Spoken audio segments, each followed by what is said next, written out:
Good morning बच्चों। इसके पूर्व हम लोगों ने ये पढ़ा कि चकवा और चकई दोनों हरी दरी पर प्रेम क्रीड़ा करते हैं और उन्हें प्रेम क्रीड़ा करते हुए, कलह करते हुए कवि ने देखा है और बादलों को घिरते हुए देखा है। उसके बाद का अवतरण हम लोग पढ़ेंगे।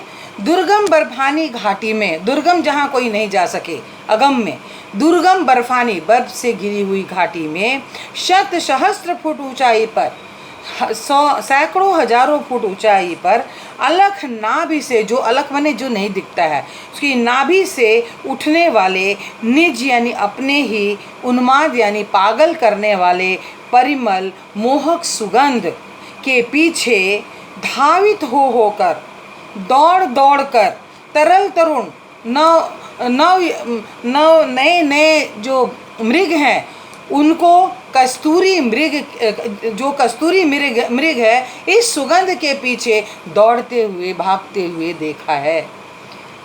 और उसके बाद इस सुगंध को जब वो प्राप्त नहीं कर पाते हैं, क्योंकि ये सुगंध उनके अपने अंदर ही होता है, और जब ये प्राप्त नहीं कर पाते हैं तो स्वयं अपने आप पर चिढ़ते हुए देखा है।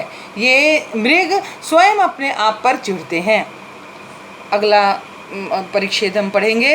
कहाँ गया धनपति कुबेर? व कुबेर धन संपत्ति के ये देवता माने जाते हैं। तो कुबेर की नगरी थी अलका नगरी, अलकापुरी। और मेघदूत में कालिदास ने इन सब का वर्णन किया है। कुबेर का वर्णन किया है, अलकापुरी का वर्णन किया है, व्योम प्रवाही गंगा जल का वर्णन किया है। यानी कि कहते हैं कि अगर जो वर्णन किया तो कवि कहते हैं कि कहाँ गई वो धनपति कुबेर, वो धनपति कुबेर कहाँ गए, आज उनका कहीं कोई जिक्र नहीं है।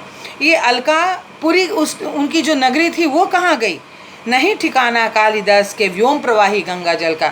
आसमान में प्रवाहित होने वाले गंगा जल का भी कोई ठिकाना नजर नहीं आता है। ढूंढा बहुत परंतु लगा क्या। मेघदूत का पता कहीं पर, मेघदूत जो इन्होंने रचना की है उसके संबंध में भी कहीं कोई पता लगा सका है तो नहीं। होगा कोई ये छायामयी संसार जो कि